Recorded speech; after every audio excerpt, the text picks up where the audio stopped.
नमस्ते। आज चलो एक मैजिकल जर्नी पर चलते हैं वृंदावन की ओर। वो पावन धरती जहां भगवान कृष्ण ने अपना मनमोहक बचपन बिताया था।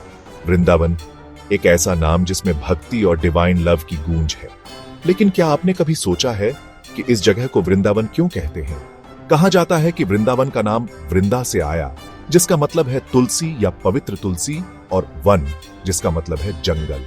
यह जंगल तुलसी के पौधों से भरा हुआ था और इसीलिए इसे वृंदावन कहा गया। लेकिन वृंदावन का असली मैजिक तो भगवान कृष्ण की डिवाइन लीलाओं या पास टाइम्स में है। बचपन में कृष्ण वृंदावन की जान थे। उनका चंचल और शरारती स्वभाव सभी को खुशी देता था। उनकी सबसे फेमस लीलाओं में से एक है माखन चोरी, यानी मक्खन चुराना। कृष्ण अपने दोस्तों के साथ गोपियों यानी ग्वालिनों के घरों में चुपके से घुस जाते थे और मक्खन चुरा लेते थे। उनकी ये प्यारी शरारतें सभी को बहुत पसंद थीं और भक्त आज भी इन कहानियों को बड़े प्यार से सुनाते हैं। एक और खूबसूरत लीला है कालिया मर्दन, यमुना नदी जो वृंदावन से होकर बहती है। एक समय कालिया नाम के जहरीले सांप ने उसे जहरीला कर दिया था। कृष्ण ने अपने डिवाइन रूप में सांप के फन पर डांस किया और उसे वश में कर लिया, जिससे नदी फिर से पवित्र हो गई। यह लीला बुराई पर अच्छाई की जीत का प्रतीक है और वृंदावन में इसे बड़े जोश और उत्साह के साथ मनाया जाता है।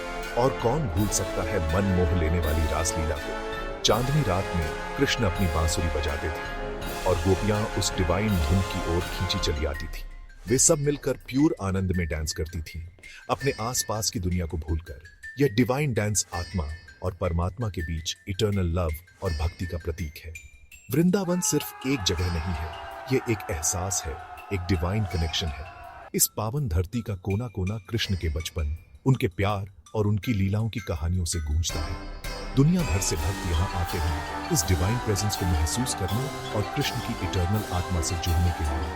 तो अगर आपको कभी मौका मिले, वृंदावन जरूर जाइए। वहाँ के मैजिक, भक्ति और उस टाइमलेस लव को महसूस कीजिएगा जो आज भी इस पावन धरती पर मौजूद है। राधे राधे। इस डिवाइन जर्नी पर मेरे साथ जुड़ने के लिए धन्यवाद। लाइक, शेयर और सब्सक्राइब करना मत भूलिएगा और भी स्पिरिचुअल कहानियों और इंसाइट्स के लिए। अगली बार तक ब्लेस्ड रहिए।